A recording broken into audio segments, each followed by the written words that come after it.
Hello, welcome to another Wise Guys tutoring video in the financial accounting series. And in this one, we're going to look at closing journal entries. Okay, so first, the closing process. Well, the first thing we want to close is our revenue accounts. Second thing we want to close is our expenses. So we close both revenues and expenses to an account called the income summary. So these get closed to the income summary. And the third step is to close the income summary. And we close the income summary to capital. And then the final step is to close the withdrawals. And this also goes to capital. So that's our 4 steps. REID. Revenues, expenses get closed to the income summary gets closed to capital, and then withdrawals gets closed to capital. Okay, so prepare the necessary closing entries from the following list of accounts and calculate J. Burns capital for December 31st, 2012. So here's our advertising expense, depreciation expense, fees earned. Well, earned is our revenue. Here's his beginning capital. So we'll worry about that when we do figure out the balance at the end of the year. Here's the withdrawals. Here's insurance expense, interest expense, interest revenue, rent expense, salaries expense, supplies expense, telephone expense, total assets, total liabilities. Okay, these do not get closed. So we have 2 revenue accounts. We've got consulting fees earned, and we had interest revenue. So those are going to get closed first. So now, the natural balance of a revenue is a credit balance.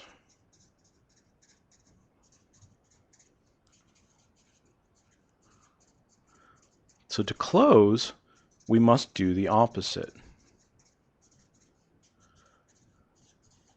So then the opposite means we debit. Okay, so that's how we're going to close the revenue accounts. So there's our 2 revenue accounts, consulting fees earned and interest revenue. Start with the date, December 31st. So then these are credits, so we must close them with the debits. So we're going to debit consulting fees earned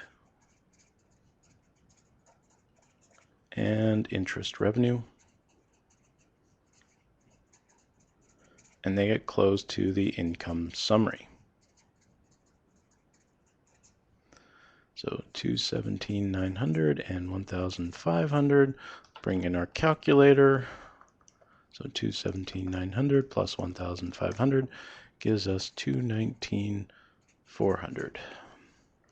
Okay, so that's step 1, closing the revenues. So consulting fees, interest revenue. Step 1, done. Step 2, close the expenses. So we've got depreciation expense, insurance expense, interest expense, rent expense, salaries expense, supplies expense, telephone expense. So these are all our expenses.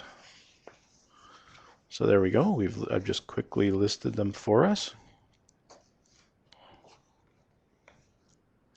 So now, expenses have debit balances.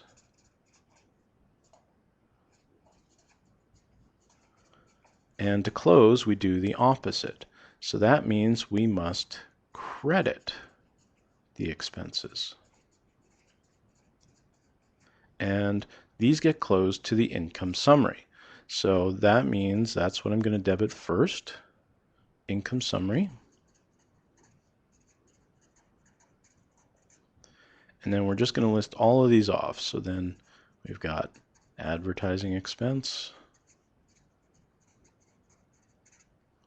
depreciation expense,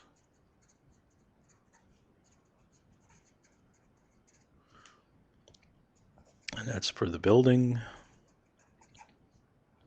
insurance expense,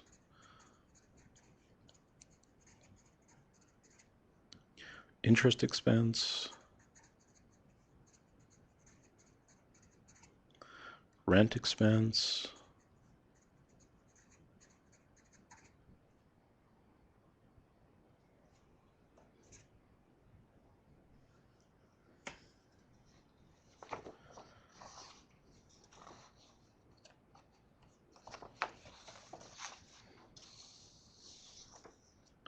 salaries,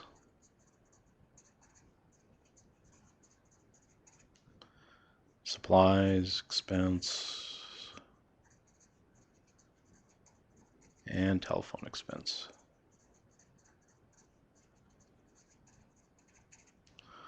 Okay, so 2,500 for advertising, 1,500 for depreciation, 2,200 for insurance, 1,200 for interest, 7,700 for rent, 85,000 for salaries, 900 for supplies, and 400 for telephones. So now we just add those all up, and then we debit the income summary for the total.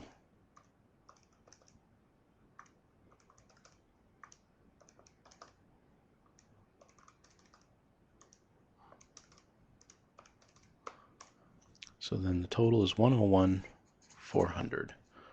Okay, so that's step 2, closing the expenses. So there you go, both get closed to the income summary. So now step 3 is to close the income summary to the capital.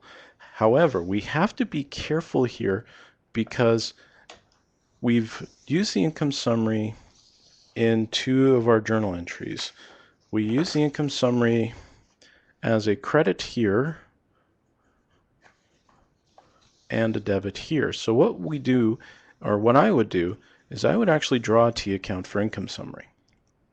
And then I would post these 2 amounts. So this is my debit for the income summary. So 101,400. And this was my credit, 219,400. So what we need to do here is we need to find out what type of balance does income summary have, because we posted the revenues and expenses. So the revenues went over here on the credit side and the expenses went over here on the debit side. So now if my revenues are bigger, I end up with a credit balance, which would mean I have a net income. If my expenses are bigger, I end up with a balance on the debit side, which means I end up with a net loss. Well, our revenues are bigger, but by how much? So we subtract the 219,400 minus the 101,400, and we find that we have a credit balance of 118,000. So this means we have a net income. Okay, so we have a credit balance, so we have a net income. So to close the income summary, well, we continue to do the opposite. So since we have a net income or a credit balance, that means we have to debit to close.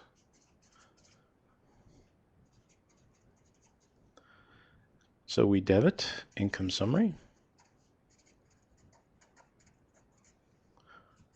and the income summary gets closed to the capital account. So the capital account is J. Burns Capital.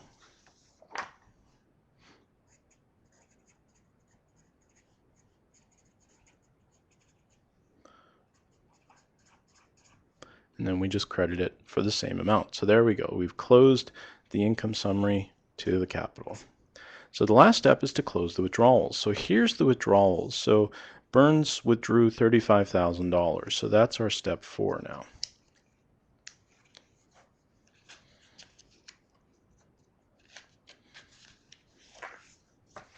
And there we go. J. Burns Capital, our withdrawals, $35,000. Now, withdrawals have a debit balance. So to close, we must credit. So that means capital has to be the debit.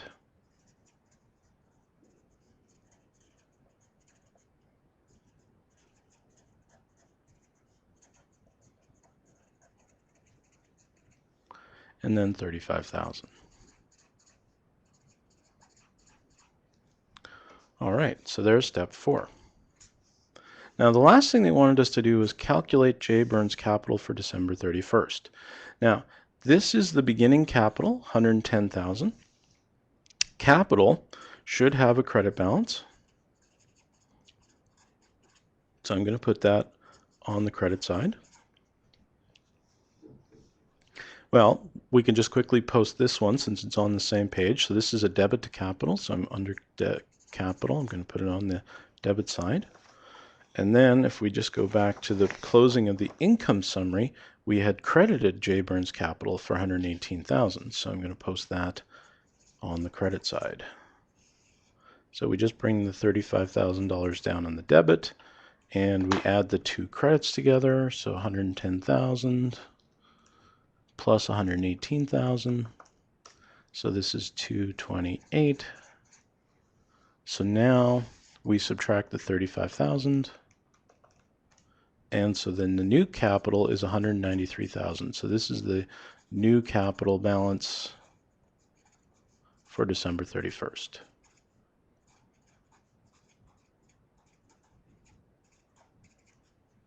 All right. So let's just do a quick review. The 4 steps to closings are: step 1, you want to close the revenue accounts first. So then to close them, we debit the revenue and we credited the income summary. Step 2 is we close all the expenses. So the expenses are debit balances. So to close them, we have to credit them. So the debit is the income summary and the credit is the expenses. For the closing of the income summary account, the 3rd step, this is dependent upon if we have a net income or a net loss. In our question that we did, we had a net income. So if we have a net income, we debit the income summary and we credit capital. But if we had a net loss, then the entry would have to be the other way. We'd actually have to debit capital and credit the income summary. So when you do step 3 is dependent upon what you did in step 1 and step 2.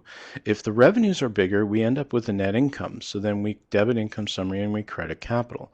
But if expenses are bigger, then we end up with a net loss, which means we have to debit capital and credit the income summary. So of the 4 entries, this is the only one that could go 2 ways. It depends on, do we have a net income or do we have a net loss? And then finally, to close the withdrawals account, we debit the capital and we credit the withdrawals. And then REID, revenues, expenses, income summary, and D stands for drawings, which just means withdrawals. All right, so this has been a Wise Guys tutoring video for the financial accounting videos. Thank you for watching and have a great day.